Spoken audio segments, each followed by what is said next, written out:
What if that time Rimuru was reincarnated as the storm dragon sun by Ashton K. 423? Ren Daisuke thought my unconventional life would end after years of working in special forces and CIA. So imagine my surprise when I was died and was reincarnated as a dragon of all things in this world filled with magic and monsters. This is the story of my adventures in the greatest journey of all time, under the new name Rimuru Tempest. Tensura AU. Chapter 22, Guardian of Jura. Puppet Nation of Gistev. In the region to the southeast of Jura was the puppet nation of Gistev. It was one of the 4 southern territories owned by demon lords that bordered the Great Forest. This domain belonged to the marionette master, Clayman. Among the demon lords, Clayman was known to be a rather shrewd and cunning demon lord, one who more than often manipulated events from the shadows. He was the type to not get his hands dirty unless he absolutely had to. One such plan was the one currently taking place within the Great Forest of Jura. The plan had been simple but elaborate. The idea had been to create a demon lord pawn that he would be able to manipulate to gain more influence within the Demon Lord Council, while also acting as a proxy to control the Great Forest of Jura and any surviving monsters on his behalf. Gelmud, one of his most talented subordinates, had suggested using the orcs to enact this plan. Their numbers were plenty. They were in a rather vulnerable state given the famine in their land, and the orc lord's abilities would make them a formidable force. Of course, given the boundary agreement not to trespass into Jura, Clayman knew he could not act alone, and so he had involved a few more demon lords in his plan. Sky Queen Frey, Beastmaster Carrion, and lastly, Milim Nava the Destroyer. At the very least, with the backing of these 3, he wouldn't get into trouble with the other demon lords, especially with Milim's help. Everything had been going according to plan over the last few days. The orcs had been fed a large sum of flesh and had grown stronger than they originally were. With their newfound strength, they were marching across the Great Forest of Jura, attacking and devouring various monster species and gaining various abilities from said monsters. But just when Clayman thought the plan was going well, the orcs encountered significant resistance within the marshlands of the lizardmen. Even more surprising were the wide variety of monster species that were gathered in that location, from weak little goblins to powerful dryads. It was a rather absurd gathering for a bunch of monsters, but still, they were holding their own against the orcs through superior strategies and unity. Wahahaha, Clayman, it seems your orcs are being pushed back by a bunch of monsters. Milim Nava, the Destroyer, laughed as she watched the events through the crystal ball in the center of a table, displaying the events happening in Jura. Aside from her, Carrion and Frey had also come to Clayman's castle to witness the Demon Lord's plan come to fruition. They too were impressed by the coordination and unity displayed by the monsters resisting the orcs. To think that they were not only able to gather such a sizable force, but organize it in such a manner that they are even able to hold their own against the orcs. I'm impressed, Carrion praised as he observed the battle. Organized as they are, they won't last at this rate. The orcs outnumber them 5 to 1, and the longer the battle drags on, the more it will lean in favor of the orcs, Frey commented with a hand on her chin. That's right, Frey. It's only a matter of time until these monsters fall. There's no way they could beat an army of over 200,000 orcs. Clayman quickly agreed with the Harpy Queen, glad that she seemed to be on his side. That being said, they don't necessarily have to defeat the orc army, Frey quickly corrected with a quick glare toward Clayman. Right, it would be smarter to target the source of the orc army's strength. The orc lord and the unique skill starved, Carrion finished, to which Frey nodded her head in agreement. Clayman, having come to the same conclusion, quickly changed the perception of the crystal orb from the surrounding battles in the marshlands to the orc lord's location. The image changed and revealed Geld, who was currently in the middle of a battle with a small group of monsters and even 2 humans. To Clayman's surprise, Geld seemed to be struggling against this group of individuals and seemed to have even taken some damage as well. Well, Frey, it seems you were right. The main army is holding back the Orc army, most likely stalling for time, while a select group fights the Orc Lord, Clayman stated as he focused on displaying the assault team battling the Orc Lord. And it seems they even have some humans aiding them in the battle. How interesting. Frey noted with intrigue as she observed Sumer and Rito. Humans were normally wary of monsters, either because of the differences in power, their unpredictable nature, or simply because of religious reasons. The Great Forest of Jura was known for its large populations of a variety of different yet powerful monster races. Not only that, but the forest had a high concentration of magicules as a result of the monsters dwelling within it, though the amount of magicules had begun to decline since the storm dragon vanished. Still, the amount of magicules in the atmosphere was enough to poison the average human being who had no tolerance to magicules. As a result, only adventurers, soldiers, or heroes ventured into this forest. Those with low tolerances would suffer from demonification or outright die from the constant exposure to magicules. They are most likely not normal humans, adventurers perhaps, Clayman wondered as he eyed the 2 humans for a moment. From what he was seeing, they were both young by human standards. The boy seemed to be the support of the team facing Geld, healing and offering support when needed. The girl displayed some considerable prowess against Geld but was ultimately weaker. Could they be heroes? Clayman wondered with a frown. Their presence and the fact that they were participating in a direct confrontation with Geld meant they were at least somewhat strong. There definitely have been quite a few surprises since this invasion started. I for one can't help but take an interest in those direwolves, assuming they are direwolves. They certainly seem stronger and smarter than the average ones, not to mention their abilities, Carrion added, remembering the footage of Kataki and Rhea fighting an Orc general, along with the rest of the Tempest wolves that were fighting alongside the goblins. The display of their wind and lightning-based abilities had caught his interest. Direwolves didn't usually have any elemental abilities, meaning these wolves were an evolved variant. But more than that was their strength, unity, and cohesiveness. The pack demonstrated intellect far greater than you'd expect from a bunch of wild dogs, which meant they had a competent leader or had acquired a higher level of intelligence through evolution. Carrion assumed that Rhea was the leader due to her larger-than-average size and her greater display over the wind element. All in all, to Carrion, these wolves were at least B-rank monsters, with Rhea being a low A rank. It was such a waste that they would all be dying today.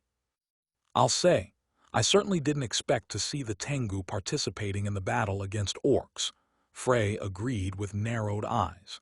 She had indeed been surprised to see the presence of the Tengu on the battlefield, and even more to see Keed, the Tengu matriarch, on the battlefield.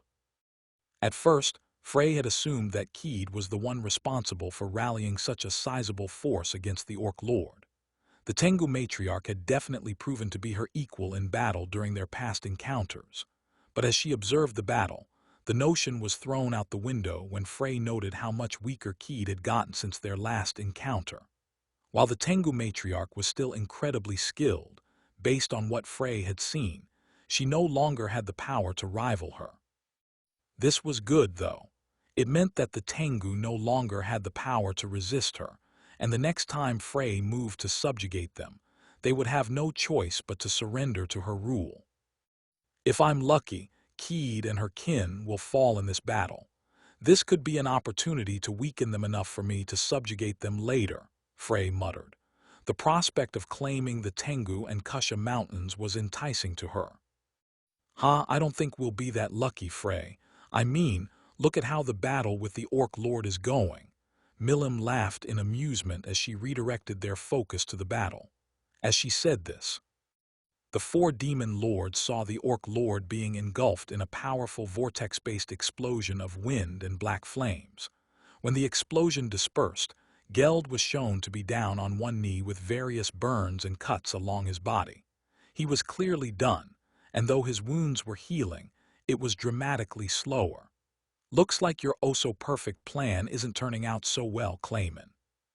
Clayman frowned at this, feeling frustrated and humiliated at how the Orc Lord was being pushed back by what he believed to be vastly inferior foes. He had already invested quite a bit in this scheme by providing equipment to the Orc army, and even asking his comrades in the Harlequin Alliance to kill off plenty of powerful monsters like Armorsaurus and Blade Tigers as a means of feeding and empowering them all. He couldn't afford to back out now, especially with the benefits of an extremely valuable pawn and his own reputation on the line. "Gelmude, it appears you will need to interfere and implement our contingency plan much sooner than expected. After all," Clayman said via thought communication to his subordinate, who was watching the fight in the forest from a distance. "Forgive me for questioning your judgment, Lord Clayman, but are you sure?" "That insolent Magin has yet to show up," Gelmude replied in concern. He was just as frustrated by how the fight was turning out. He had been in the forest this entire time, but even he had been unaware of the monsters mobilizing at the lizardmen's territory. The task of taking over the forest had been left to him. Gelmude had spent months surveying the land, studying the various monsters that dwelled in it, and looking out for any notable monsters that may pose a threat to his plans. He had named a few monsters, diminishing his own power, in hopes that they would provide greater power when devoured by the orcs. But unfortunately, all of his planning, all of his scheming, was thrown out the window the moment the orc army entered the marshlands. No, it was before all of that. Ever since he encountered that Magin, the self-proclaimed guardian of the forest, things started not adding up in the forest. The numerous Kijin he encountered at the ogre village was a prime example of that. Then there was the way that idiot lizardman Gabaru hadn't contacted him. And now this. Gelmude knew that he had to fix this, and fast.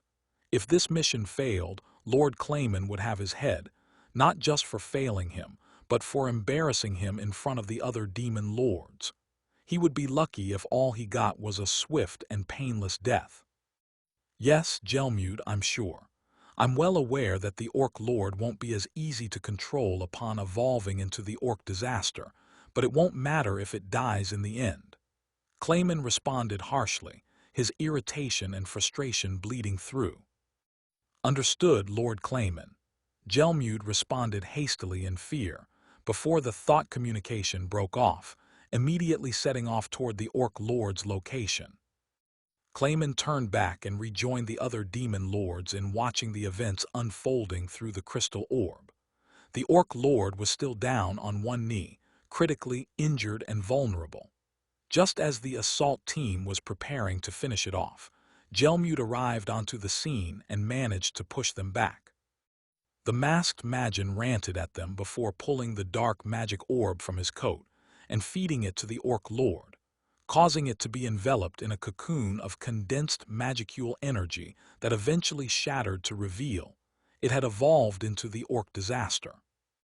HMPH, for all their resistance, it will ultimately amount to nothing, now that the Orc Lord has evolved into an Orc disaster, Clayman arrogantly proclaimed with a grin at seeing his plans finally coming to fruition. Though the method had been unorthodox, the desired outcome had been achieved, to create a monster on par with demon lords that he would control. It appears so. It's a bit of a shame, though, since some of those monsters could have proven to be valuable subordinates. But it can't be helped, I suppose, Carrion shrugged. Those wolves had really piqued his interest. He would have loved to add them to his own people, as they were certainly strong enough. "Well, the end result doesn't really concern me. I've already gathered some valuable intel for my own goals," Frey said calmly, without a care for the change in tides. Learning that Keed had been weakened was a boon in itself. It meant the Tengu were vulnerable. From what she had seen, aside from Keed, there were about 30 others. Whether they all died or not would be of no consequence. If Keed had lost her power, then none of the Tengu could match Frey herself, giving the Harpies an immense advantage the next time they attacked. The demon lords watched on as the assault team, in particular, was now effortlessly being pushed back or even incapacitated by the orc disaster, with Shin now being trapped in the orc disaster's hand. However, just as the orc disaster was about to devour the purple Kijin, its left arm was suddenly severed, which caused Shin to fall before being caught by a mysterious Majin before she hit the ground. "Ooh, what's this, what's this? Who's this Majin?" Milim eagerly asked, her bright blue eyes sparkling out of excitement at the new development. Frey and Carrion also couldn't help but raise an eyebrow at the appearance of this Majin. The fact that he had cleanly cut the orc disaster's arm so suddenly clearly pointed to him being a rather strong individual. "Is this the mysterious Majin that Gelmute had reported?" Clayman mentally asked as he studied the new presence. Based on the Majin's appearance matching Gelmute's description and Gelmute's frustrated reaction at his arrival, Clayman was almost certain that this was the powerful Majin that Gelmute spoke of. They all watched as Rimuru teleported to the regrouped assault team before placing Shin down and healing her condition, briefly conversing with them before turning to Gelmute and the orc disaster. Their interest increased further when Rimuru apparently released his power and caused all fighting in the marshlands to halt, with even Gelmute and the orc disaster being too stunned to move. "Gelmute, I realize now that sparing you that day was the biggest mistake I've made since I came into this world. You've done nothing but cause me trouble since then, corrupting Shizue and the fire spirit Ifrit, manipulating monsters within these lands and now leading an army of orcs into these lands. I even heard you destroyed the ogre village I was staying at. But no longer. I won't make the same mistake twice. You will die tonight, but not before telling me everything I want to know," Rimuru declared for all of them to hear via the crystal orb. "And who do you think you are, huh?" Gelmute angrily shouted. "Do you have any idea how frustrating it was to have you foil my plans over and over again? Do you know how hard I worked to bring this plan to fruition? How many seeds I sowed, how many beings were manipulated? Well, do you? Who do you think you are to stand in my way when my goal is so close? My name is Rimuru Tempest, guardian of the great forest of Jura and all who call it home, and you lot are trespassing in my mother's domain." There, there was a moment of silence within Clayman's castle that followed the declaration of the Majin now known as Rimuru Tempest. Each of them was trying to process the words the Majin just proclaimed. After a few seconds passed, the first to recover and speak was none other than, "I can't believe I have an actual cousin, and he talks, unlike Charybdis." Milim was completely overjoyed at this point. She was already thinking of so many things she could do once she met that Majin. If he proved to be strong, she might even get a fun sparring partner out of it. The other demon lords stared back at Milim, still processing the news.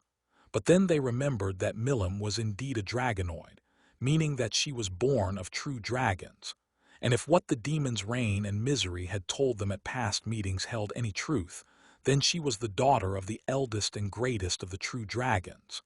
Milim's father was none other than the Star Dragon King, Veldanava. Given that there were only 4 true dragons in all of existence, the fact that they all recognized each other as akin to siblings, and the implications of this Majin being the child of the storm dragon Velredia, then that certainly meant that this Majin could potentially be the cousin of Milim Nava. The very thought of another Milim running around caused the other 3 demon lords to collectively shudder in fear. "I mean, it's not certain, right?" Carrion said nervously as he looked at the other 2 not childlike and more reasonable demon lords. But even he knew that he was just looking for a reason not to believe what was more or less a stated fact. He called the great forest of Jura his mother's domain. "That's pretty much a direct confession," Frey stated as a bead of sweat went down the side of her head. Only one individual had claimed to the great forest of Jura, and that was none other than the storm dragon Velredia. No one else would be stupid enough to claim otherwise, even in her absence. If that was the case, and this Rimuru's words were to be believed, then his mother could only be Valridia. If his words are the truth, then there's a high possibility that this Magin may be a child of the storm dragon, Frey stated. If that's true, then this can't be good. Didn't he also claim to be the current guardian of the forest? Carrion stated as both Frey and Milim turned to him with wide eyes as they realized what he was trying to say. If that's the case, then Clayman's plan may very well result in us making a very powerful enemy, Carrion added, as both he and Frey turned toward Clayman with glares for the situation he had dragged them into. If this Rimuru really was a child of the storm dragon, then that meant he had to be on par with the likes of Charybdis, maybe even stronger. But what truly separated this Rimuru from the monster Charybdis was his intellect. On one hand, that meant he could be reasoned with, but on the other hand, that made him even more dangerous than Charybdis. Damn it all, of all the things for this Magin to be, it had to be the storm dragon's child, Clayman seethed. He tried to maintain his composure, but given how much time and resources had been invested into this plan, he couldn't help but be angry. He forced himself to take a deep breath and calm down. At this point, the situation is out of my hands. All I can do is watch. Besides, even if this Magin is the spawn of the storm dragon, it doesn't mean he's a match for the orc disaster. With that, the four demon lords turned their focus back to the crystal orb, each interested in the unfolding events for various reasons, be it excitement, wariness, or frustration. Great Forest of Jura, Lizardmen Marshlands. Backtracking a bit, Rimuru was barely listening as Gelmude rambled on about how he had interfered with his grand master plan. Instead, he was more focused on spreading out his senses across the war zone to get a better understanding of the situation. The results weren't good. From what he could tell, the orcs greatly outnumbered the allied forces, not to mention that the orcs were also quite strong themselves, their current magicule level on par with high A-rank monsters. Notice, orcs are usually D to C-rank monsters, but this army has been greatly empowered through the unique skill, Starved, and the evolution of the orc lord into the orc disaster. I see, Rimuru thought. At the current pace, it would only be a matter of time until the allied forces were wiped out. He had to turn the tide of the battle. At this point, Gelmude was done with his rambling, questioning who Rimuru was to interfere with his plans. As Rimuru began stepping forward, hand on his blade, he decided to take care of Geld and the orc disaster directly, but that didn't mean he wouldn't lend aid to the allied forces. Sage. Understood, activating the unique skill, Chosen One. In that moment, Rimuru flared his aura, and all the fighting in the marshlands came to a halt, as many turned to the source of this incredible power. But Rimuru kept his eyes on Gelmude and the orc disaster as he spoke his next words. My name is Rimuru Tempest, guardian of the great forest of Jura and all who call it home, and you lot are trespassing in my mother's domain. As Rimuru spoke, Chosen One took effect and extended to the allied forces. Hero's charisma took effect and replaced the despair and hopelessness that had filled the allied forces after Geld's evolution with immense courage and determination, giving them the will to fight on. Hero's blessing empowered them far beyond their normal limitations, enabling the allied forces to confront the orcs head-on. More than that, it would also turn fortune in their favor, making their attacks critical hits while lessening the damage received from the orcs. You all heard Lord Rimuru.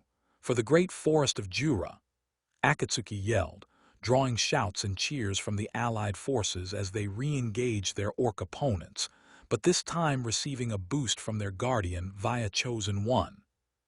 When the orcs tried to once again overwhelm their opponents, they were caught off guard when their opponents not only seemed to be at least twice as strong as before, but their attacks struck them with far more devastating effects and precision, while their own attacks against the allied forces either kept missing or had only a diminished effect.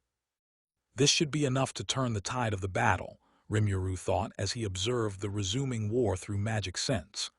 Damn Masayuki, you had one broken skill, you know that. He couldn't help but think with a smirk. Rimuru then turned his head slightly to look at Trainee and the rest of the assault team from the corner of his eye. Trainee, I'll leave the Allied forces under your leadership. I'll handle Gelmude and the Orc disaster, Rimuru said before turning his attention back to Gelmude. Understood. Please leave this to me, Trainee said with a light bow. She then turned to Rito and Sumer before vanishing in a swirl of leaves with the two humans, Benimaru and Shin, who had been provided a cloak from Rimuru's stomach, due to her clothes being torn by the Orc disaster's rot, merely nodded their heads with confident smiles at Rimuru before leaping off to join their brethren in the battlefield. Zijin, go with Benimaru and Shin, and help out members of the Allied forces where you can, Rimuru ordered as Ranga and Zijin emerged from his shadow. The large beetle had grown well in the month they spent in the Kanat Mountains. According to Great Sage, he had a threat rank of peak A rank, but he could easily be higher if not limited by his current body. The arts he had learned helped make up for it somewhat, but he would need to evolve into something capable of using his limbs for combat to reach his true potential. Yes, sir, Zijin said with a nod, before flying in the direction the two Kijin had gone. Rimuru then turned toward Ranga. You too, Ranga. I'm sure your kin could use your strength and leadership. Show the enemy the fruits of your training, Rimuru told the Alpha Tempest Wolf. As you wish, Master. Ranga barked before turning and dashing into the enemy line, rushing toward the area where the goblins and wolves were fighting alongside the rest of the Allied forces. Rimuru watched as they all left without hesitation. Trainee, Benimaru, Shin, even Ranga and Zijin. They didn't even question his request or doubt his strength, and instead were leaving it all to him. While this should have made him happy, Rimuru couldn't help but feel disappointed in himself instead. I should have been here from the start. Maybe then things wouldn't have gotten so out of hand, Rimuru thought as he turned back to Gelmude and Geld. Negative. Master's training was a necessity in order to grow. I'm not so sure, Sage, but either way. What's happened has happened. It's no use crying over spilled milk, Rimuru said as he closed his eyes and took a deep breath. When he opened them again, they were glowing with an eerie green intensity and focused solely on his prey. Geld and Gelmude. So Gelmude, are you ready to tell me what I want to know? Rimuru asked as he stepped forward toward the masked Magin. Gelmude couldn't help but flinch when he was suddenly addressed. He had been frozen in place by Rimuru's aura and the declaration he had made moments ago. The implications of his statement were not lost on the masked Magin. As much as Gelmude wanted to doubt those claims, he couldn't deny the weight they held. The fact that Trainee, a dryad who had been in direct service of the Storm Dragon as manager of the forest, had not refuted Rimuru's claim, and even obeyed his orders with a degree of reverence supported his claim. This Magin truly was the Storm Dragon's spawn. Who is the demon lord you serve? Why are they invading my mother's forest? Rimuru asked, his tone low yet carrying a sharpness that cut through Gelmude's thoughts. And on a more personal note, why did you target Shizue and Masayuki? Gelmude couldn't help but quiver in fear. There was no way he could fight this Magin. A significant portion of his power had already been used in nomming the various seeds he planted in the forest, and then there was nomming Geld. A portion of that power had been restored when Geld evolved into the Orc disaster, and Gelmude had even received a unique skill called Mastermind. But even then, Gelmude understood that would never cover whatever gap existed between him and this Magin. And thus, he did the only thing he could. Gah, get away from me, Gelmude yelled in panic as he scrambled back and ran behind the Orc disaster. Don't just stand there, Geld. Get that stupid Magin. Even if he is a spawn of the Storm Dragon, there's no way he can beat you. Gelmude yelled as he pointed his cane at Rimuru. While he himself couldn't match Rimuru, he firmly believed that Geld could defeat him. After all, there was no way that this Majin could match the power of a demon lord. Rimuru watched, unimpressed yet not surprised, as Gelmute hid behind the orc disaster. At the masked Majin's command, the behemoth of a pig stepped forward, its every step shaking the moist grounds they stood on. A red, ominous aura surrounded Geld as he approached Rimuru, their auras clashing in a battle of wills. He's certainly big, and his aura is no joke either. I can see how such a monster was able to overwhelm Trainee and the others, Rimuru mentally praised as he sized up his foe. Aside from the unique skill starved that the orc disaster was known for, Rimuru didn't know what other abilities Geld had. But based on magicules alone, he could tell he had a slight advantage. "And who are you, big guy?" Rimuru asked. "I am Geld the Demon Lord. I am the devourer of all things in this world," Geld declared as he let out a roar.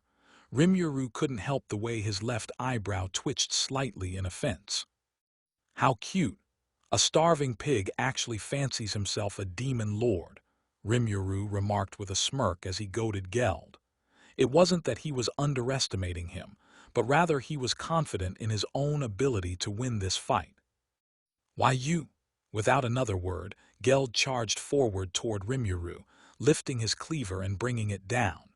Rimuru remained calm even as the large blade approached him. Through his newly acquired predictive calculation, he was able to clearly see the trajectory, speed, and even the force behind Geld's swing. And thus, he was easily able to sidestep to the left just as the cleaver was about to cut through him, causing the blade to strike the ground with a large impact that brought up a cloud of dust. Geld swung his cleaver once more to where Rimuru had evaded, but his blade hit nothing but air. The cloud of dust was dispersed by the force of his swing, and revealed that Rimuru was no longer within his immediate reach. Instead, he was standing a few yards to his left. "Is this really all that a demon lord can do? I was expecting a whole lot more. Perhaps it's because you aren't used to your power yet," Rimuru said unimpressed, which caused Gelmute to growl in anger at the insult. "Don't you dare look down on me. I don't care if you're the storm dragon spawn. I am the demon lord that's going to rule over the great forest of Jura." Geld yelled as he unleashed 4 Chaos Eaters from his backside and had all of them charge for Rimuru. "Oof, you shouldn't have said that. That just motivates me even more," Rimuru said with a sigh, but the way the air turned cold and the killing intent was unmistakable. It was clear the words from Geld had an effect despite how calm he was on the outside. Without another word, Rimuru dashed forward toward the incoming ethereal serpents, and thus began the battle between the two devourers, the battle that would decide the fate of the great forest of Jura and its inhabitants. Meanwhile, the battle against the orcs had resumed in full swing since Rimuru's declaration. The allied forces, now under the effects of Chosen One, were fighting the empowered orcs. The allied forces had been boosted to the point where they were now able to hold their own, even against the overwhelming number of orcs that were attacking them. Where before their attacks had been weakened by the resistances and adaptability of the orcs, now their attacks were not only bypassing those resistances, but doing even more damage than before, allowing even the weaker races such as goblins to hold their own, while powerful races such as the Kijin and Tengu were dealing with multiple orcs. The attacks of the orcs had been weakened as well, reducing the risks involved in directly confronting them. Under normal circumstances, such a substantial boost would have been a guaranteed win for the Allied forces. But not only had the Allied forces been fighting for a while now, they were still outnumbered 4-1. They had been strengthened physically, but that didn't mean their stamina had been restored. Still, the fact that Lord Rimuru had returned was enough of a driving force for the monsters that were directly under his rule, and that in turn served to boost the morale of all the races in the alliance. They would keep on fighting and buy their lord all the time he needed to defeat the orc disaster and secure their victory. That's just how much confidence they had in him. In one particular area of the field, Ranga could be seen charging through the orc army like a hound out of hell, his body shrouded with yellow lightning as he tore through the enemy lines faster than the orcs could react. All they saw was a yellow flash of light before Ranga literally tore through them with his speed, power, and the ferocious lightning surrounding him. Master is fighting for everyone, so I also have to do my best and tear down all his foes, Ranga thought to himself as he charged through another group of orcs. Using magic sense, he'd been able to locate the area where Rhea and the rest of the pack were fighting and was making his way there now at full speed, tearing through all in his path. But even as he dashed across the war zone, Ranga could feel that there was something amiss within him. He had felt it for a little over a week now, having started while they were in the Kanat Mountains. At first, it started as the same recurring dream whenever he was within Rimuru's shadow. He would always see himself in a larger and more majestic form, with 2 horns rather than 1 and black lightning surrounding his form. Ranga had no idea what these visions meant, but he recognized black lightning as one of his master's abilities. He also remembered that Benimaru had inherited black flames from his master upon receiving a name, and thus Ranga couldn't help but wonder if this vision was a sign of a greater power in store for him. And thus, over the last week, Ranga had been working harder than he had the entire time they were in Kanat, chasing after that dream in order to grow stronger, be a better pack leader, and be of better use to his master. Ranga arrived at the area where his pack was fighting, and the scene he arrived at was one of the goblins fighting alongside the Tempest wolves, with a few ogres and lizard men also fighting in the area. They seemed to be handling themselves fine due to the effects of Chosen One, but the overwhelming number of orcs still presented a problem for some of the weaker races. Turning to the left where he sensed a large presence, he noticed Rhea and Kataki, who were fighting against one of the orc generals. It was a surprising sight given the evil goblin's hatred of the Tempest wolves, but Ranga knew it wasn't the time to think about such things. Despite the pack holding their own, he still needed to act and fight. While the alpha wolf's loyalty was first and foremost to Rimuru, he still had an obligation to his kin, to be a better leader for them than his father had been. The Tempest wolves were a pack that moved and acted as one, and together they would all prove their worth to Lord Rimuru. I will not fail Master or my pack. I will push beyond for all their sakes, Ranga thought in determination, his mind subconsciously drifting to the powerful form he had envisioned as he was bathed in his master's magicules within his shadow. This desire, this pursuit for greater power that had grown deep within him in the last week, was finally responded to by the world. A red aura suddenly surrounded Ranga as he released a loud howl that could be heard throughout the marshlands. The other Tempest wolves, having heard the call of their leader, responded in kind as they too released howls into the night sky. Even Rhea, who was still clashing with the orc general alongside Kataki, couldn't help but pull back and release a howl of her own, a similar red aura covering her body. What the hell? What's going on here? Kataki thought in confusion as he wondered why Rhea had suddenly pulled back from the fight and left herself in such a vulnerable position. It was a sentiment shared by all those close to the wolves, especially the goblin riders. Their question, however, was immediately answered by the unlikeliest of sources. Conditions met, confirmed, initiating the evolution of the individuals Ranga and Rhea and all connected wolves. The words of the world could be heard, announcing this across the marshlands. As every Tempest wolf was now surrounded in a cocoon of magicules, in combination with both lightning and wind that was rapidly turning a shade of black. The goblins that had been riding wolves were instantly forced to leap off, lest they be caught in whatever was happening. Soon, the magicules and elements dissipated to reveal that Ranga and his kin were now at least 3-4 feet bigger than before, making them range from 13-15 ft in height, and their bodies being double in length. Their bodies were now generating black lightning and black wind, with the male wolves generating more of the former while the female wolves did more of the latter. Aside from the increase in size, the male wolves also had a large white mane growing around their necks charged with black sparks, while the bodies of the female wolves seemed to have become more lean and smooth, built for speed but still powerful.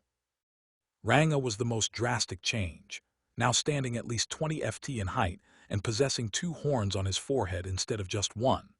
The large white mane around his neck had also grown some, and even darkened along the edges, becoming black on the tips. Rhea had grown to 18 ft in height, a single horn now protruding from her forehead. Like the other female wolves, her body had taken on a more lean and smoother form, almost as though to make her wind-resistant. Both of them had black lightning and black wind, coming off their bodies in waves. Confirmed. Evolution of the individual Ranga into a Tempest Star Wolf. Successful. Evolution of the individual Rhea into a Tempest Storm Wolf. Successful. Evolution of male Tempest Wolves into Star Wolves. Successful. Evolution of female Tempest Wolves into Storm Wolves. Successful. This concludes the evolution of the Tempest Wolf Pack. The announcement by the Words of the World confirmed what the Allied forces and the Orc army suspected, and needless to say, it emboldened the former even further while the latter became more weary of the ongoing transformation. The evolution of the Star Wolves and Storm Wolves now made them solid rank threats. Rhea, as a Tempest Storm Wolf, had now become a low Special A rank. Meanwhile Ranga, now a Tempest Star Wolf, was a solid Special A rank threat. As the Tempest Wolves underwent their evolutions, dark clouds formed in the skies above the marshlands, and turbulent winds began to pick up across the battlefield. Ranga and Rhea let out another loud howl as black lightning and black wind surrounded their forms, the wolf pack responding in kind.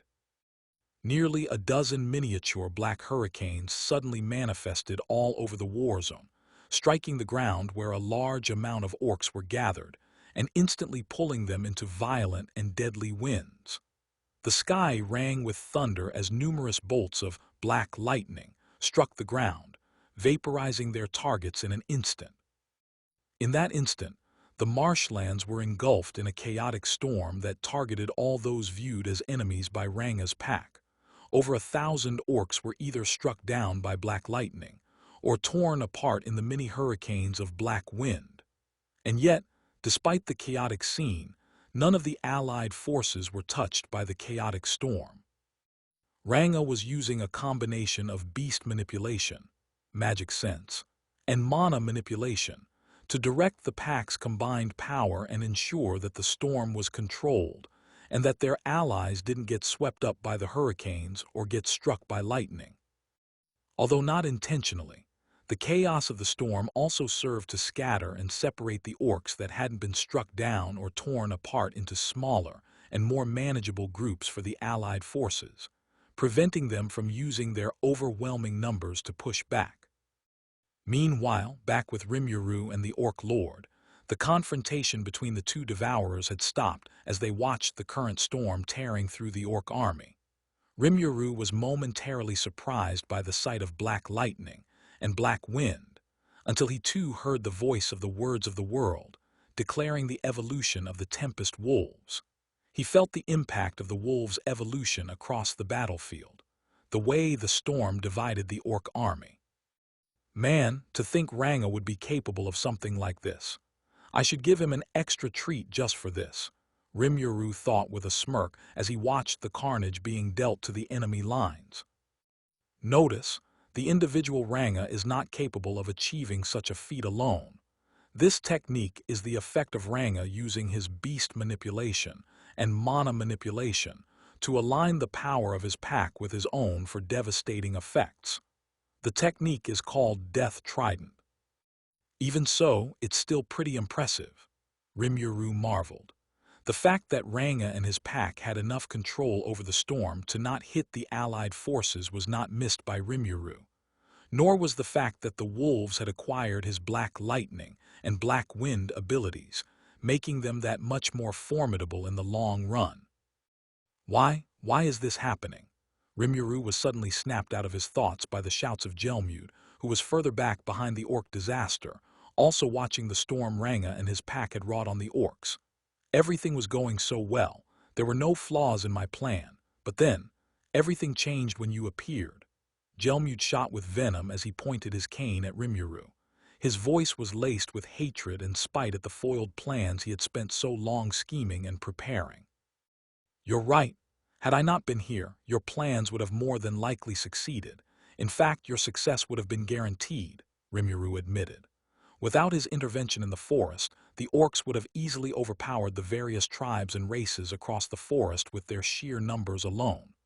But unfortunately for you, I am here, and I won't allow you to claim this land as long as I am, Rimuru said with resolution as he glared at Gelmud, causing the Magin to flinch lightly.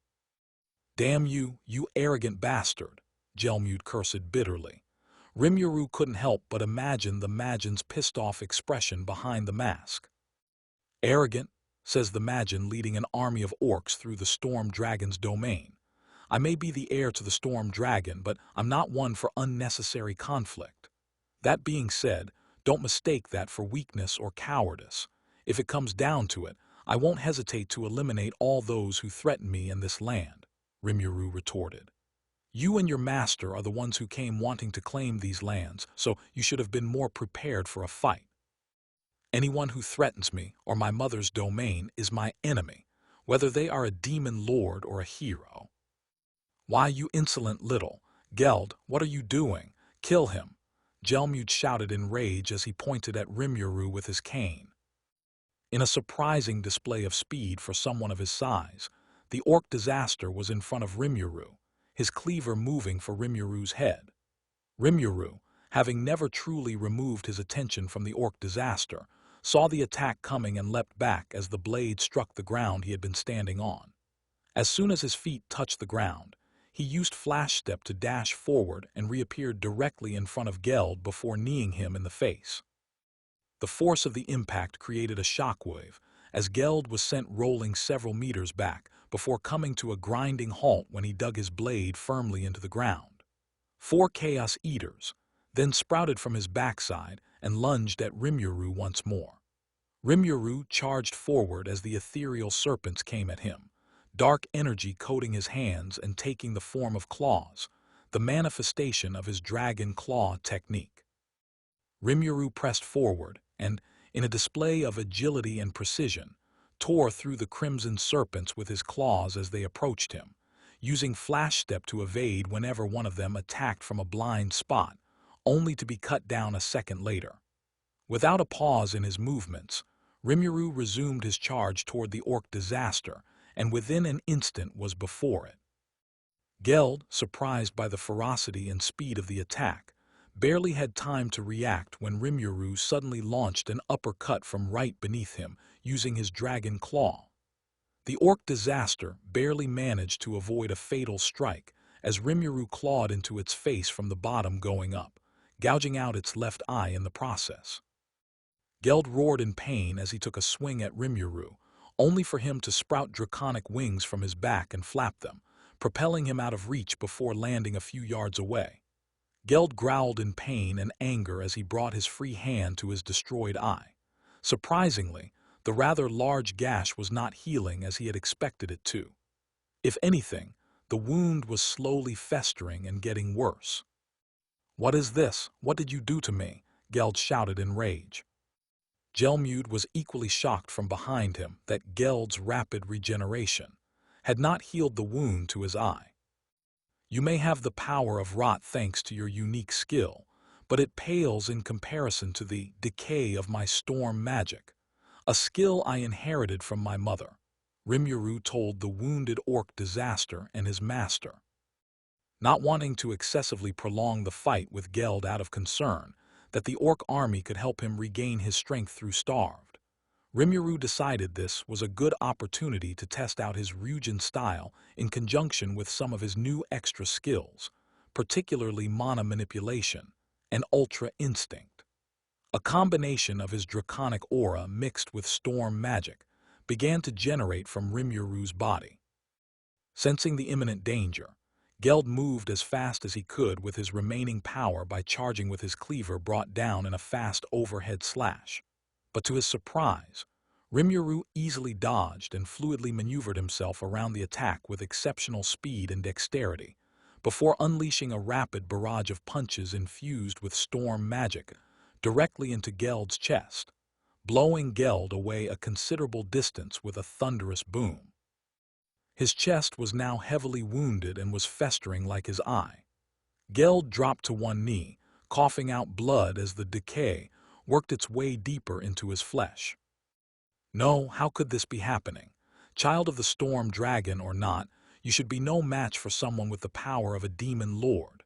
Gelmud stammered in fear at watching the orc disaster essentially being toyed with by Rimuru despite the strength at his disposal. Geld, you stupid pig. Get the hell up. If you lose, this damn Magin will exterminate all of your desperate people, no matter how much they plead for mercy. You think the Storm Dragon spawn gives a damn about your people's starvation and famine? He'll kill them all, including your son.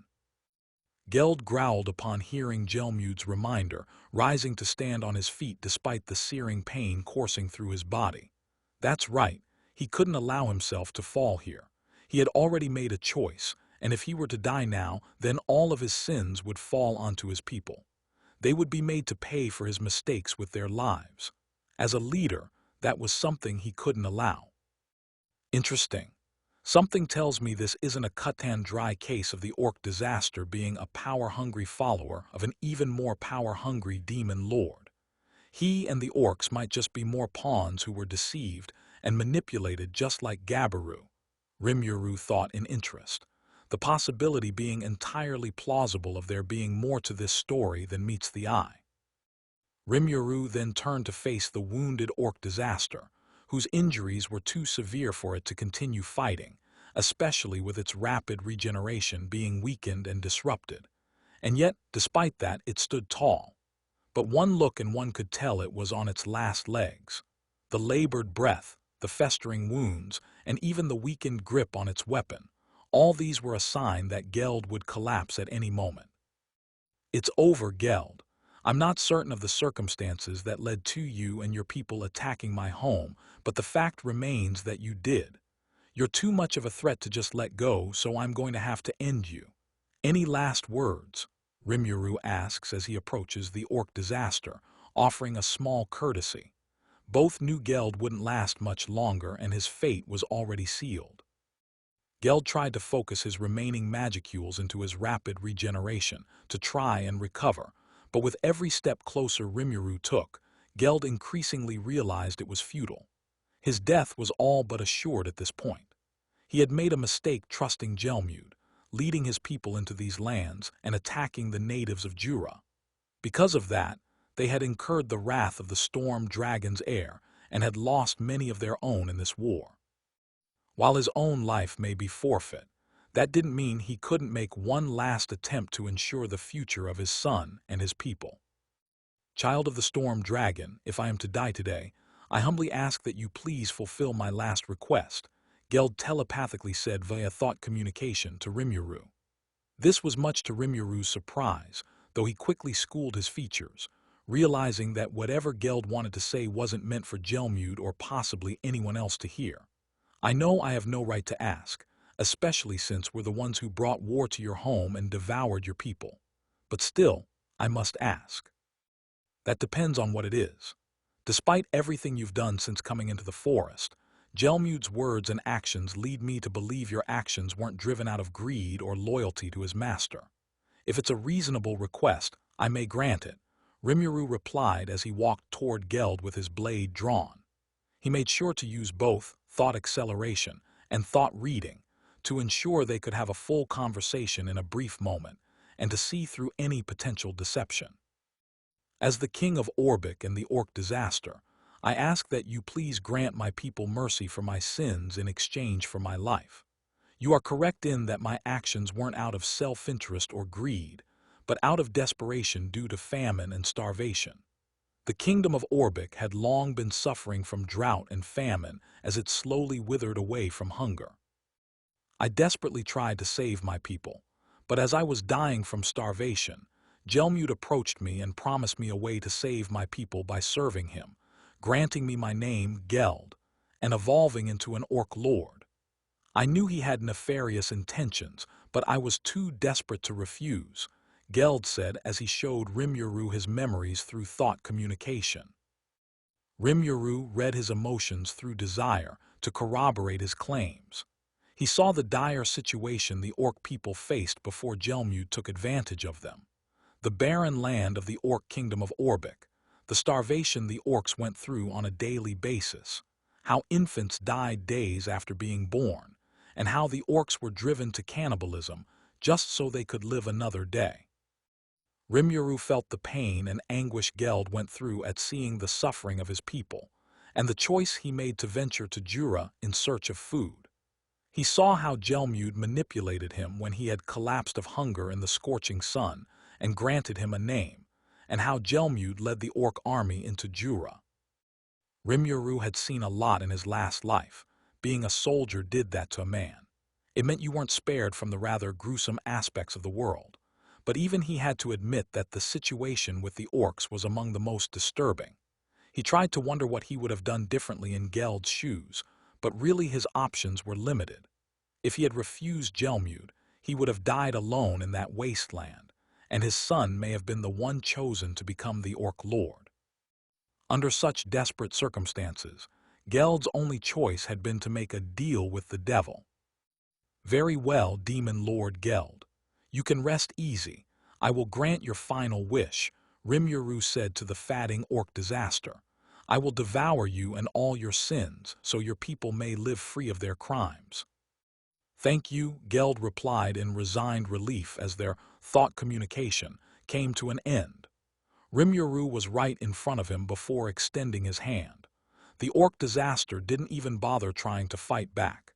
Instead, he dropped to his knees and lowered his head in defeat, accepting his fate as due punishment for his sins. "Devour my prey, apex predator," Rimuru said softly, his voice lacking the usual enthusiasm that comes with using the skill.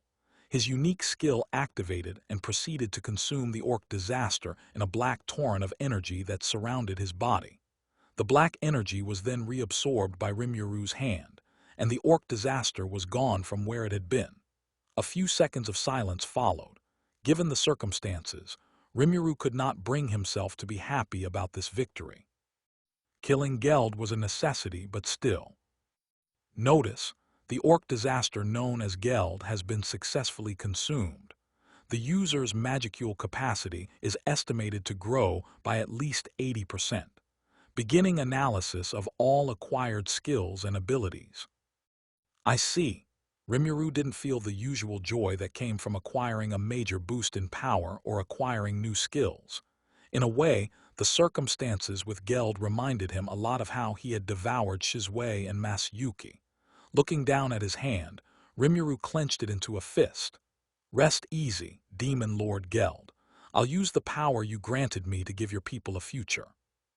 With the defeat of the orc disaster, the orc army quickly lost their powers and were reverted back to their D-rank strength. Moreover, with the effects of starved no longer affecting their minds, the orcs realized the situation they were in and the horrors they had committed. Seeing as their leader was dead and they were greatly outmatched in terms of raw power even with greater numbers, the orcs laid down their weapons and surrendered. Gelmud, who had been watching as his grand plan was utterly destroyed by the presence of a single Magin, rapidly panicked at the defeat of the orc disaster and the surrender of the orc army. "No, this can't be happening. What am I going to do? Surely Lord Clayman will show mercy given that it was the child of the storm dragon who defeated Geld, right?" Gelmud thought as he tried to delude himself. "But I have to get out of here first and plead for mercy from Lord Clayman." Gelmud tried to use transport magic to teleport out of the great forest of Jura, but to his surprise, it wasn't working. Gelmud then tried to fly away, shooting off the ground like a rocket toward the clear skies, but before he could get far, he suddenly crashed into some kind of invisible wall. The impact was so profound that Gelmud fell back down to the ground with a crash. Don't bother trying to flee, Gelmude. Rimuru's voice quickly drew Gelmude's attention as he jumped up and turned to see Rimuru walking toward him with a cold expression, causing Gelmude to panic further. I've placed a spatial barrier around this entire area, essentially cutting us off from the rest of the world. You can't leave without my permission, and no one can come to your aid, meaning your only option is to cooperate and hope I'm willing to give you a quick and merciful death. Gelmude knew he was screwed. If the orc disaster, a being on par with a demon lord, had been easily defeated by this Magin, then there was no way that he stood a chance. And with all methods of exit blocked, that meant he only had one option. He had to try and bluff his way out. Do you think my master will allow you to ruin his plans and go unpunished? I may be your only chance at receiving mercy from, Gelmude started, before he cried in pain as his right arm was suddenly severed from his body. Gelmude clung to the stump of his right arm. Black flames prevented the limb from healing or regenerating, but it also prevented blood loss. I already spared you once as a warning to your master not to interfere in the forest again. You both didn't heed my warning. This is merely the price you have to pay for that. Whatever comes afterward will be of no concern to you, Rimuru coldly told Gelmude. Now, answer my questions before I make this worse for you. Which demon lord do you serve? Why did he attack the forest? And why did you go after the two heroes, Shizue Aizawa and Masayuki Hanju? Gelmude looked like he was about to refuse despite losing an arm, so Rimuru made sure to release some of his aura as an intimidation technique, while using desire to further stimulate fear and desperation within the Magin. And it appeared to have worked. Okay, fine. Gelmude relented, knowing at least some cooperation would help improve his situation. The master I serve is the demon lord Clayman. He wanted a powerful pawn who could rule the great forest of Jura as his proxy, while also becoming a demon lord that could expand his influence among the other demon lords. The great forest of Jura was meant to serve as the proxy's domain, granting Lord Clayman access to its resources. So it was the marionette master Clayman who was behind all of this, Rimuru thought. The plan in itself wasn't that bad. Had Rimuru not been here, it would have been achieved. But it was also foolish in the long run. Assuming his mother died from the depletion of magicules within the sealed cave, she would have eventually revived and reclaimed her territory. With this revelation, it meant Rimuru knew who he needed to watch out for, and which demon lords he didn't need to unnecessarily provoke, though that raised another question. Were the other demon lords involved in Clayman's scheme? Not directly. Lord Clayman did inform the Sky Queen Frey, the Beast Master Carrion, and the Destroyer Milim Nava of his plans as a means of getting political support, to avoid the potential repercussions with the other demon lords for violating the non-aggression pact with the great forest of Jura, in exchange for a portion of the forest's resources. But it was ultimately his plan and decision, Gelmude admitted. He knew he was essentially digging a deeper grave with his master, but if he could make the other demon lords appear innocent, Gelmude vainly hoped they could show a little mercy and protect him from Clayman, though it was a fool's wish, in hindsight. I see. And what about the heroes, Shizue Aizawa and Masayuki Hanju? I'm guessing that was also Clayman's scheme. Rimuru coldly asked as he released more aura, intimidating Gelmude further. Why, yes. Lord Clayman ordered me to corrupt the fire spirit Ifrit within the Conqueror of Flames in order to kill both heroes. Given the threat they posed as heroes, he wanted to take the opportunity to get rid of them. Additionally, he wanted to make use of their corpses and turn them into his puppets. Given their reputation and influence in the Western nations, their bodies would have been invaluable pawns to him.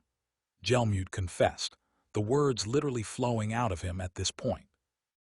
More than that, he wished to exploit Shizue Aizawa's connection to that damn holy knight, Hinata Sakaguchi. Given that Shizue Aizawa was her teacher, Lord Clayman planned to exploit that connection to either kill Hinata or make her bear the grief of killing her teacher as well as another hero. Her emotional vulnerability would present the perfect opportunity for Lord Clayman to defeat that woman and perhaps turn her into a puppet as well. I see, Rimuru responded after a moment of silence. The more he heard, the better understanding he had about the kind of demon lord that Clayman was.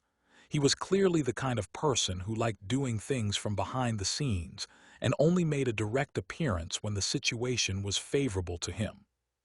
From what Rimuru had seen of Shizue's memories after devouring her, Hinata was a strong individual whose strength and skill had risen to surpass Shizue's within weeks after they met, most likely the result of a skill or unique skill. Though they never met again after parting, Shizue heard of Hinata's accomplishments, how she had risen and become the most powerful knight in the Holy Empire of Lubelius, and had also become captain of the Holy Knights Order. So Clayman can't beat Hinata head-on and is instead resorting to such disgusting and cowardly measures. So much for being a demon lord. Rimuru couldn't help but think as he shook his head in disappointment. There, I told you everything I know. Now let me go, Gelmude pleaded, though he was promptly shut up when Rimuru flared his aura once more. The immense pressure and killing intent behind it silenced the masked Magin and brought him to his knees. I never said I would spare your life, only that I would grant you a quick and painless death. I gave you a second chance. I won't give you a third, Rimuru said as he stretched out his hand toward Gelmude. The Magin, having seen what had happened to Geld, knew what was coming. No, wait, you can't do this to me. I told you everything. Apex Predator. As Gelmude continued to scream his profanities, Rimuru released the torrent of black energy, and it swiftly consumed him. His screams were the last thing to be heard as he was devoured, and the threat he posed finally came to an end. Even if he was just a pawn to a potentially greater threat, it was one problem dealt with and a war one. Notice, the individual known as Gelmude has been successfully consumed. The user's magicule capacity has grown by 15%, beginning analysis of acquired skills and abilities. It was over. With the orc disaster gone, Gelmude dead, and the surrender of the rest of the orcs, the war had been effectively won by the allied forces of the great forest of Jura. Rimuru let out a sigh as he undid the invisible spatial barrier that had surrounded the area. He turned his gaze toward the allied forces, who were all cheering loudly at their victory, some embracing each other and others crying out of relief. But even then, Rimuru could sense the grief that was in some of them, and knew it was because of the loved ones they had lost in this fight. The various tribes and races of the great forest of Jura had fought together as one against a common enemy, and because of that, had emerged victorious in the battle against the orcs. Rimuru knew that this would be the perfect time to permanently unite these monsters under one banner, a huge step toward the monster nation he envisioned, one where they could live out their lives peacefully while having the strength to defend themselves from any potential dangers. Puppet Nation of Gistev, Clayman's castle.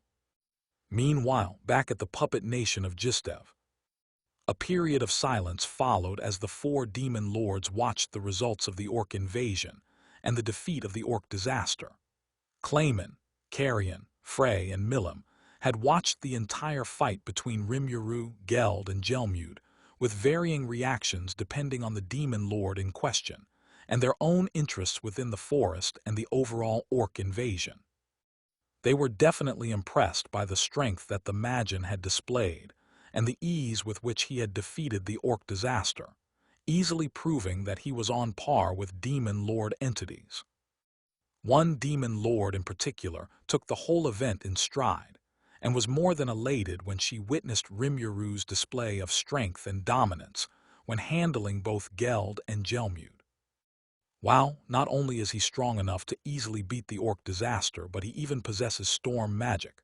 That's a form of magic unique to the storm dragon. Not even Charybdis managed to inherit it. He really is my cousin, Milim excitedly stated at the prospect of having a new friend or family member that she could potentially connect with. Not to mention, given the strength he had displayed, he might even be a worthy playmate for her. I gotta go and meet him right now.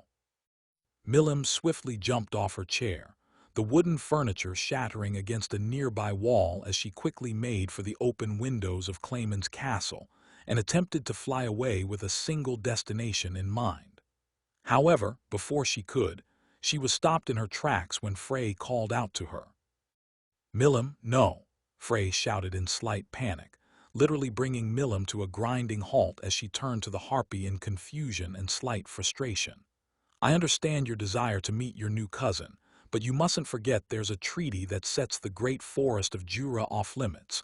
We were already treading carefully with the orc disaster, and now look what happened. We can't just let another demon lord go into the forest right now." "What? Why not? He's my cousin. I want to go and see him." Milim whined in annoyance and frustration at the thought of not being able to immediately meet her new family member. The only reason that stupid treaty was there was not to disturb the seal of the storm dragon, right? With the storm dragon's presence now gone, doesn't that mean there's no problem with us entering? The other three demon lords were surprised by Milim's accurate deduction. They hadn't considered the fact that the absence of the storm dragon rendered the treaty not to enter its domain null and void. And to think the one who came to the conclusion was none other than Milim. It was a clear reminder to the three of them that despite her young looks and childish personality, Milim really was among the oldest and most powerful of the current demon lords.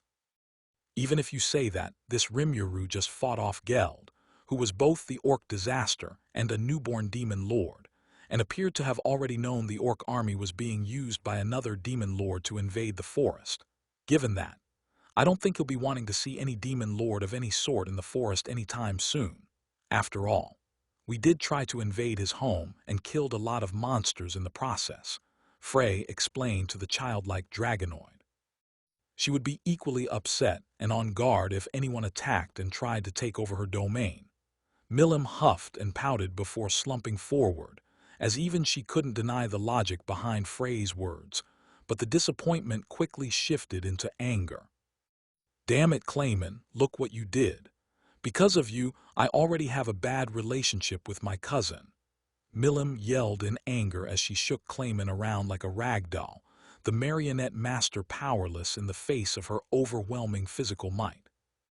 "Wah wait, W without me, you never would have known why I have a CO sin," Clayman shouted as the constant shaking hindered his speech, but he managed to get his point across. Milim stopped shaking him and adopted an expression mixed with contemplation and disappointment. As much as Milim wanted to go and see her new family, even she knew that they had wronged him. She couldn't just go to the great forest and be like, "Oh, hey cousin, I'm sorry for nearly destroying your forest and killing a bunch of monsters." That would be a terrible start to their relationship.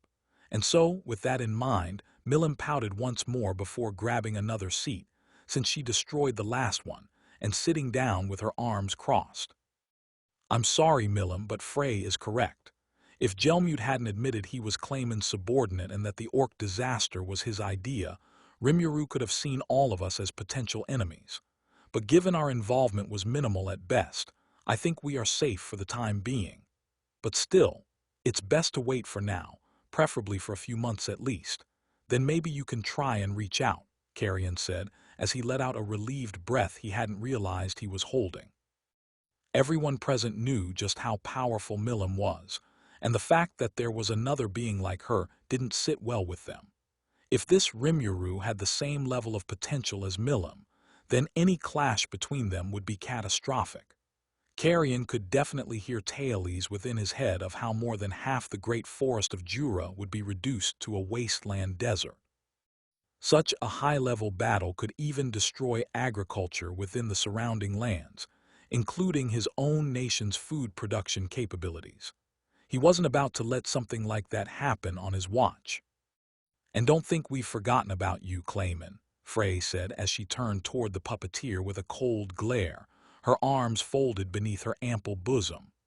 "Clearly, you didn't do enough research before implementing your scheme. When you approached us, you never informed us that there was such a powerful magician within the great forest of Jura, the son of the storm dragon, no less." "That's right. If we had known about this, we wouldn't have gotten involved. Hell, we would have stopped you from doing something so foolish." Carrion shouted angrily as he slammed his hand onto the table while glaring at Clayman. "The last thing we need is to make an enemy out of someone with that much power and influence within Jura. If this comes back to bite you, just know you're on your own. Don't expect me or Eurazania to lend you aid. The same goes for myself and Fulbrosia. We've learned firsthand what comes from crossing the spawns of the storm dragon," Frey said with a frown, as she thought of the encounters that she and her people had with the monster known as Charybdis. If Rimuru was anywhere near that creature's level of power, then it was not worth making an enemy out of him.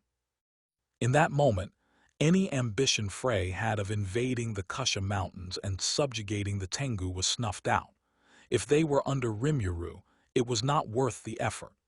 And even if they weren't, it just wasn't worth crossing into the forest and risking angering Rimuru.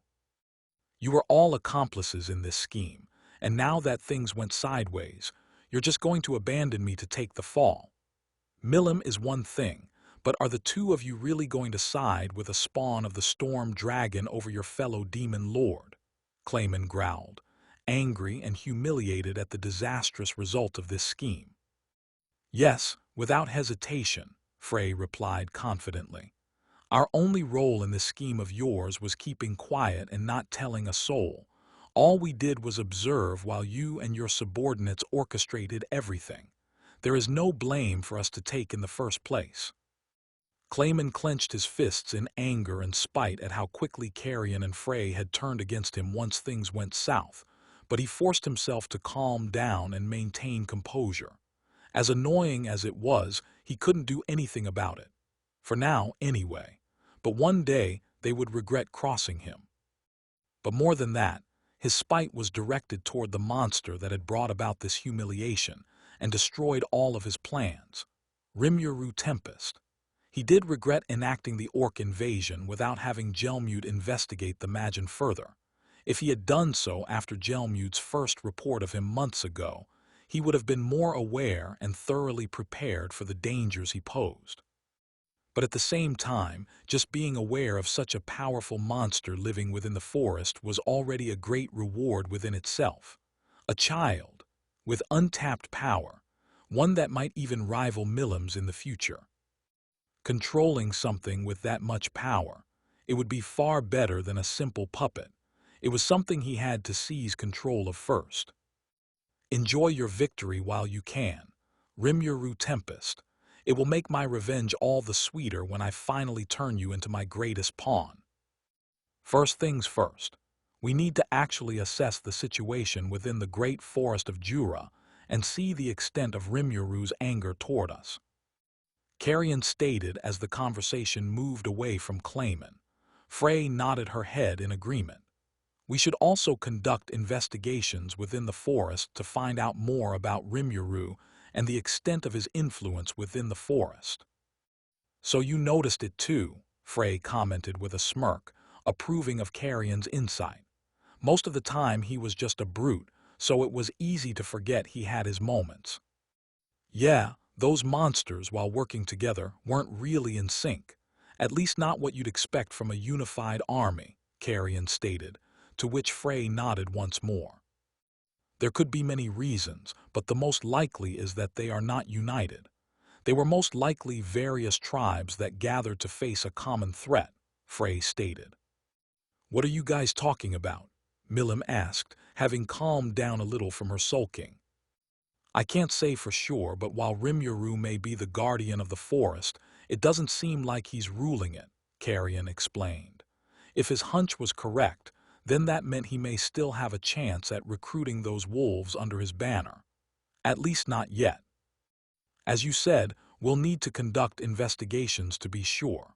Until then, let's avoid directly interacting with him or doing anything stupid," Frey said, the last part aimed directly at Clayman. Clayman frowned slightly at the implication, but ultimately didn't say anything, knowing his hands were tied at the moment. It was agreed that the four of them would continue to uphold the treaty of not personally violating the great forest of Jura, but Clayman had no intention of keeping that promise. even as he watched the other demon lords leave his castle for their respective domains. His mind was already calculating his next move. Great Forest of Jura, Lizardmen Throne Room. In the morning following the battle with the Orc army, the leaders of the various races and tribes that had participated in the war had gathered within the throne room of the Lizardmen territory. The reason they were present was because Rimuru had called for a meeting to discuss the aftermath of the war and the steps they would take moving forward. Rimuru himself was in his dragon form and was sitting on the lap of Trainee, who insisted that such an important meeting justified him being in his dragon form as further proof of his heritage, after which she placed him on her lap under the pretense of ensuring everyone would see him and show that he had the unconditional support of the Dryads. Rimuru, however, knew this was a thinly veiled excuse to hold him in his dragon form like she did when he first met the Lizardmen, but considering all the support Trainee and the other Dryads had given him, and their role in rallying the allied forces against the Orcs, he easily let it slide. Hello, everyone. My name is Rimuru Tempest, son of the storm dragon and guardian deity of the forest, Rimuru Tempest, Rimuru said, silencing all the murmuring as everyone gave him their complete attention. We are gathered here today to discuss the future of the great forest of Jura and the fate of the Orcs.